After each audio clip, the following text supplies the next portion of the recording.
Hey, what's up? It's William Koshnick here, and I want to say that this is my special review that I promised of Lucha Underground for June 11th, 2015. So, first off, this is later than I imagined because the website that I watched it on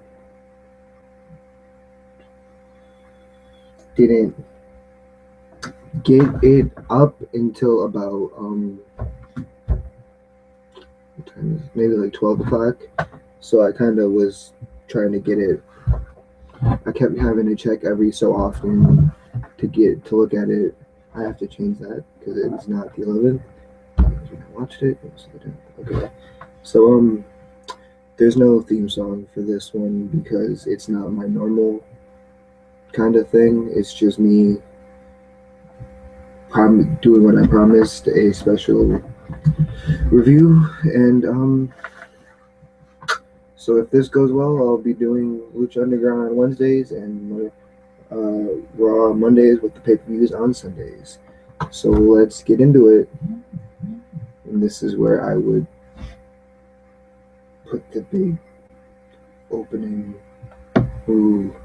But yeah, so I'm actually all caught up on it, so I was able to kind of understand what's going on instead of just jumping into it from where it is. So if you guys know, a few weeks ago, Drago was actually banished from the temple because Dario Cueto is he's a good heel. I like what he does, but he kind of wants to come back because he, as he said when he left, you see me again. So it's kind of open up with Drago with his big wings, kind of just teasing that, hey, I'm coming back. So it was nothing special. It just kind of gets into it, and I found it interesting how last week Vampiro kind of tried to help Sexy Star out, and that ended up with him kind of not. What am I trying to say here? Kind of losing it and kind of getting into his old wrestling character. So he kind of hit Pentagon Jr. and he started off by apologizing for it because he knows it was the wrong thing to do because he's not a fighter anymore. He is an announcer. Damn good one at it too. So I kind of gained respect for Vampire. Like I let me slow down here. It's 1 o'clock in the morning. Um, Respect for Vamp because he kind of was like, I did the right thing, but at the same time, I kind of shouldn't have done it because I could have risked myself, could have broken my arm like Pentagon has done to everyone else. So, kind of interesting. I wasn't really around for Vampiro when he was actually fighting. Um, because I was born in '97, so I kind of grew up in 2000 to 2005 away from WCW. I came at the tail end of that, so I didn't know what he did. I didn't even know he existed until about a month ago. So yeah, I kind of gained some respect. Kind of interesting to see that he's a man of respect and stuff. So yeah, after that is kind of Dario Cueto coming out there. Yep, 8 weeks. We have the first Lucha Underground pay per view, Ultima Lucha, and I'm really excited for this because now that since I'm with this from the beginning, I got to see the setup for multiple things like the title and the titles and kind of like the rivalries. So I kind of expect some certain stuff coming in instead of being right in the middle, like I am, kind of in the WWE universe, coming from like a few years off. So that's interesting. And not only with that, he mentions that tonight there was going to be a number one contenders match for Ultima Lucha to face Prince Puma for his title, that being Hernandez, King Cuerno, and Cage. Now, it was going to have Phoenix in there, but last week, was it last week? Yeah, Bill Martes kind of destroyed him. So he's out on injury for a while, I guess. If you can call it injury, I don't know. That's kind of interesting to think about. I'll get back on that. And the winner is to fight Prince Puma at Ultima Lucha. Obviously, this is going to kind of stir up some mixed emotions because he wants the people who have already fought him to fought Prince Puma for the gold to be to fight him to fight to get it again. And there's not really many. There's those four. There's Drago, and there's Phoenix. I guess you consider Mundo because he was really the first one to fight him, but it wasn't for the gold. It was kind of introduction. This is the main event of the first show. Respect. So that comes in later. So not only did he announce that, but he announced that Blue Demon Jr. is finally making his return after Chavez attacked him the second week with a chair. I've kind of been waiting for this because I don't know much about the history of the Blue Demons and the Guerreros like feud, but Vamp kind of tried to clear that up a little bit. So Cueto, like always, was like, "Yep, welcome back." And like 3 weeks after he did his thing to Blue Demon, he kind of Chavo quit. He said he was never coming back, but then last week he came back. So tonight Cueto was like, "Welcome back. Also, welcome back, Chavo, and you guys have to fight again because I'm Dario Cueto. I do what I want." So Chavo comes out with the crew, and Cueto kind of is like, "Well, the first match was just a regular match, but tonight anything goes. You can do whatever you want. I don't care." So now that the crew kind of came out, and that was only Mr. Cisco and was it that? No. I have to look into this. I don't remember his name. But they kind of came out with Chavo, so instead of being 1-on-1, it was kind of a 3-on-1. I might get some flack on this, but this I can respect, unlike Seth Rollins, who kind of just uses them because he's the champion. Chavo kind of used them because he needed the protection because all of Mexico is coming to get him. I don't know what that entitles. I just know that all of Mexico is coming to attack him because of what he did to Blue Demon. So, it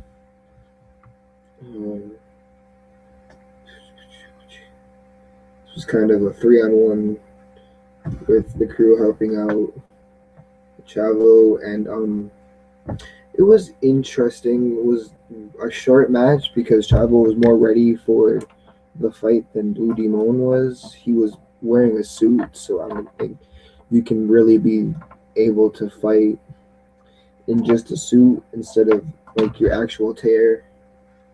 And but Blue Demon still gave it his all, even though Chavo and the crew won.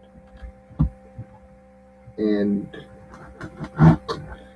I guess it's okay because now that he's back, they can kind of set up for the final match at Ultima Lucha between Chavo and um, Blue Demon. They could have all of Mexico attack Chavo within the next 8 weeks since it's in August. So I can't wait to see how that plays out.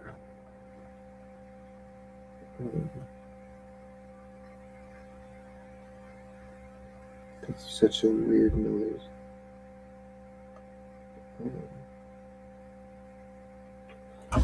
What I found interesting is kind of it's now 1-for-1 between these two. Blue Demon being the first one to actually get to win in the first match, and then Chavo to win in this match. So, I guess that can play into it a little bit. Kind of, I'm not sure though. I'm really tired. After that, you kind of get more Drago spreading his wings. Nothing much there. Chavo goes to where Black Lotus is to apologize to her, kind of be like, well, I didn't do what I was told, but I'm a girl. You lie would cheat, we steal.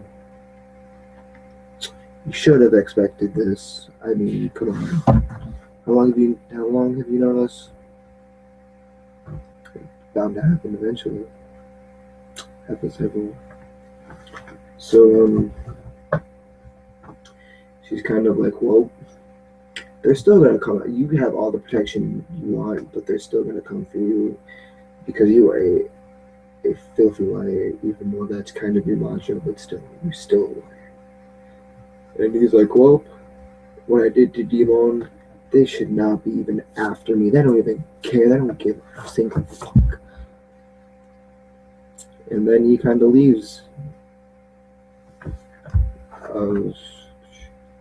And next, we finally get the reason why Drago was kind of showing his wings.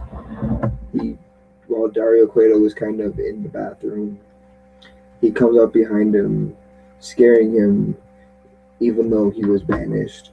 Dario turned around, surprised, and wanted him to leave. Because he's banished, he shouldn't be at the temple at all. But Drago pulls out the, well, you said you wanted these three guys to fight for Prince Puma for the pay-per-view because they fought him before. Let's not forget that I fought him before too. So I don't care if I'm banished. I still deserve to be in this match. Loopholes are a wonderful thing, aren't they? Because he got in. But yet again, we get that unique opportunity. So there is. So you say, which is usually, okay, do this. But there's a negative.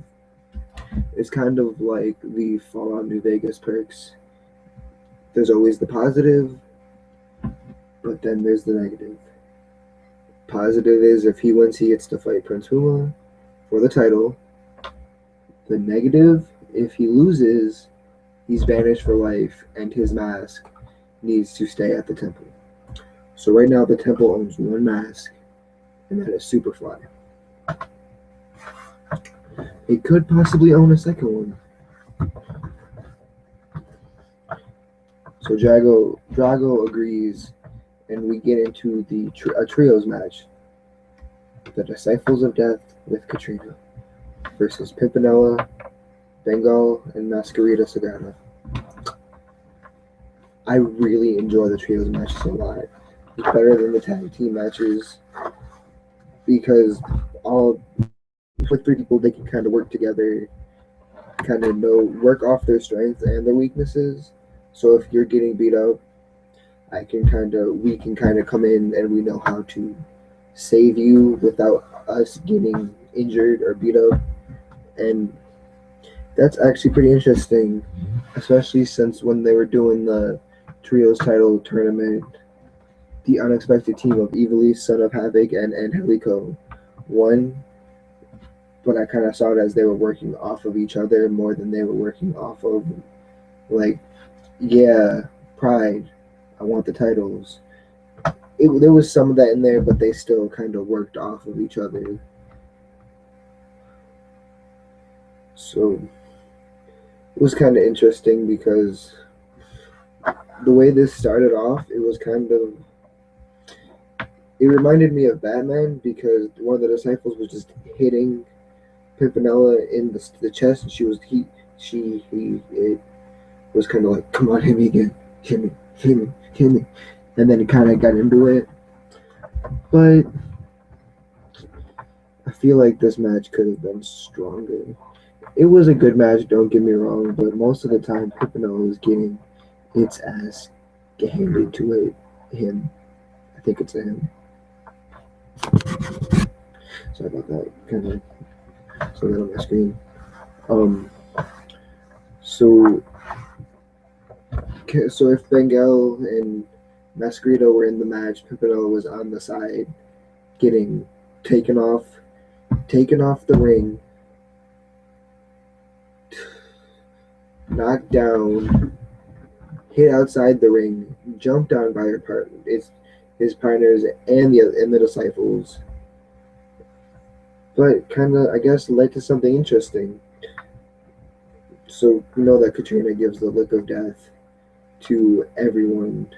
So it's kind of interesting to see her give the look of death to Pimpinella, even though Pimpinella is kind of one for kissing everyone to freak them out. But yet, you knew that obviously the lick of death means that they're gonna lose and the disciples of death win. These are interesting characters. Their new kind of came in last week with the Mil Mortes to fight Phoenix. So I can't wait to see what they do. And I found it interesting how when they were coming in, the lights were kind of flickering on and off. I guess all of them. This is kind of like the Ministry and the Undertaker, since they're both thinking about it. I'll talk about that when I get to the end because there's something. Um, Disciples of Death win, and then we get another movie-like scene of Johnny coming in and wondering why he is not in the main event match. So Cueto is kind of like, we've had our differences in the past. It's all good. Work together as a team. I'm not one to hold grudges, and I respect you because you don't back down. You are the future of Lucha Underground, and I saw that when you put Alberto El Patron through my window. I want to say that against Prince Puma because you think you're better, and we obviously get the typical I know better. So next week there's only going to be one match. For an hour there's going to be one match. Johnny Mundo versus Prince Puma. I should really be angry about this, but I'm not. It's kind of like a 2 out of 3 falls match, but instead of being 2 out of 3 falls, it's a full hour of just two people fighting. It's kind of like a pay-per-view event. And that's really interesting to me. I've never seen that done before. That's one of the great things about Lucha Underground.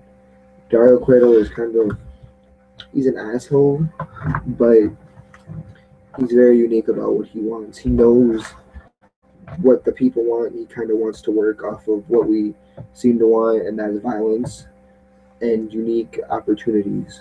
And this is very, very unique. One show, one match. Whoever has the most wins at the end of the night is a champion. Very fascinating guy. I can't wait to see how this plays out. And then next is the obvious Drago versus Cage versus King Cuerno versus Hernandez.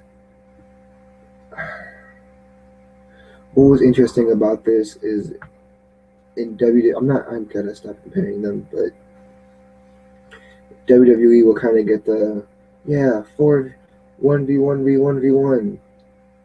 Okay, those two are knocked out. So now it's 1v1. Oh no, I'm knocked out. You got to get up and fight. Here, immediately it was 2v2. There are times where it's kind of 1v1, but most of the time it was, hey, you two are fighting. Us two are fighting. He's knocked out. You two are still fighting. Let me just run over there and fight you guys. And that was really interesting because King Cuerno and Cage, since they were tag team before, they kind of have that mentality that, hey, we're a tag team. We worked together well in the past, so let's work together now, and then save kind of us fighting for the end. And that kind of worked throughout the whole thing. Now, what I don't like is at one point I noticed when Drago and Hernandez were in the ring fighting, Cage was out, but Cuerno, he was up, but he was kind of just like this, looking at them. Sir, get in the fight. Get in and fight. Don't just sit there like an asshole. You're in a fatal four-way. You need to fight, not stand out there like an idiot. Well, we kind of, but he got in there after a while. And another thing I found interesting, how Killshot kind of came out there and was just watching, and Cuerno acknowledged it. So maybe Killshot versus Cuerno rivalry. Many things have happened from people watching, like Mundo versus Cuerno, Cuerno versus Drago, kind of things like that. It's pretty interesting. Don't attack, we just watch, kind of get to know our opponents, maybe get a rivalry out of it. So Drago wins by pinning Cuerno with something very interesting. It started off as like a flying armbar, but there was too many flips, and then it was just a straight pin. And that's interesting to me. But since he won, he's not banished anymore. He gets his opportunity, and he still gets to keep his mask. Well, with that, we get the obvious Prince Puma coming down to the ring and doing the typical, I'm the champ, you're the challenger, get on my level kind of thing. And the crowd is loving it, and I liked it too. Tonight wasn't one, but tonight, only problem I have with tonight, it wasn't the strongest of matches, but it still had amazing story. I think I like the story a little bit better than just the matches sometimes, because since it's an hour, you can only do so much, so you kind of want to get the story out of the way. So after that, Katrina kind of shows up in Dario's office and does her whole creepy thing, but she chokes him to death, asking him if he has a problem with Mil Muertes not going for the title, because he should have been in the Fatal 4-Way, and that's why Puma is still champion, because Mil hasn't really fought him yet. Okay, that was creepy. So she's kind of choking him, asking him if he has a problem with him, and always Dario's kind of like, fine. 2 weeks in the Muertes versus Drago for number one contenders match, and that kind of gets Katrina to be like, well, good job. Your brother's not a match for Mil, and that scares Dario. And yep, that was Lucha Underground for tonight. So, just kind of something I want to talk about. So this is my first time reviewing it, so I feel like I should tell you some things that I like, what I think of it. Obviously, I'm into it because I've taken the time to go through 7 months, 8 months, and watch all of it to catch up.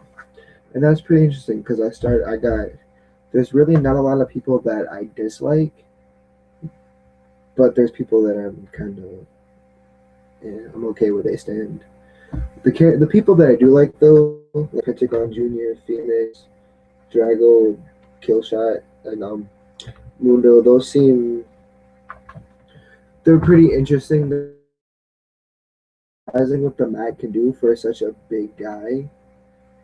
I feel like Johnny Mundo is kind of typical because he's the face of Lucha Underground, but he's out there kind of, he's taking his time. He's losing and winning, unlike Cena who's just winning. But he still knows how to fight really well. And I found that interesting because when he was Nitro and Morrison, I absolutely hated this man. I didn't think he could fight. But now that he's Johnny Mundo, he's good storyteller. He can fight. He just everything put together. Um, what else do I like?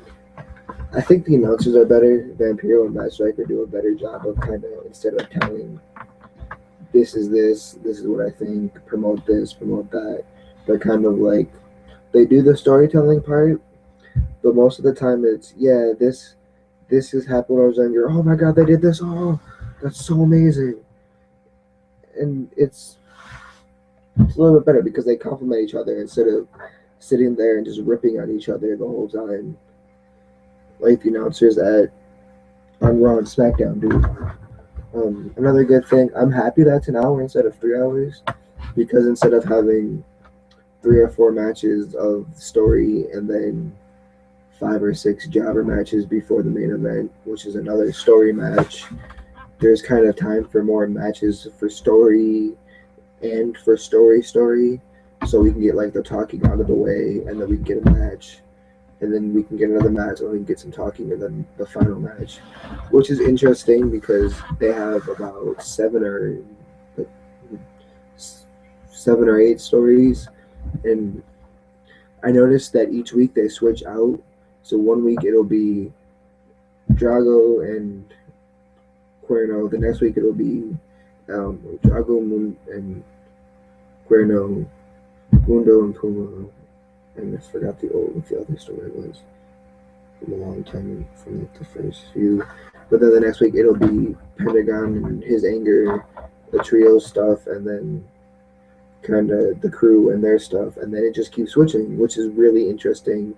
You're able to tell more of the story each week, and it kind of takes a little hiatus one week and then comes back. So I just interesting rotation. I really like how it's filmed like a movie instead of kind of in real life, and we show you what's happening as it's happening. This is kind of like, yeah, pre-recorded. This happened all before. So yeah, enjoy. Because we've known for a long time that wrestling is fake, but we're still recording it like it's real. So it's kind of interesting to take a step back and record it like a movie and kind of present it that way. Because obviously know it's fake, so your stuff is gonna happen. Kind of everything's all scripted. This story is all like that, and then I like that. And the final thing that I just want to say, I like the fact that instead of having tag titles, it's the trios titles, because tag teams, they don't seem to work too well together. Because if one's getting beat up, then there's another chance that the other one can come in and get his ass kicked. But with 3, you can have 2 people getting beat up, but then there's that one guy who saves them instead of them both being beat up. So those are just kind of my thoughts, my review of Lucha Underground. Sunday is Money in the Bank. I'm doing that. Monday I'm doing Raw. Next week is also E3, so that Friday I'm going to be hopefully getting in contact with Oodles and my friend Hunter and my other friend Lewis to go sit down somewhere and record our thoughts on E3. Hopefully, get that up. I still owe the Seth Rollins video or the Seth Rollins comment, and I was thinking about doing it at the end of the video, but it wouldn't make sense because he's not a part of it. So after Money in the Bank, I'm gonna review it, and then I'm gonna take like 5 minutes, do my piece on Seth Rollins, and then I'm gonna end it because Sunday and Monday's the last day of school for me, and then I'm out into the real world, people. So yeah, that was my review of Lucha Underground for June 10th, 2015. I have to change that from 11 to 10. So yeah, 3 up, 3 down. Peace.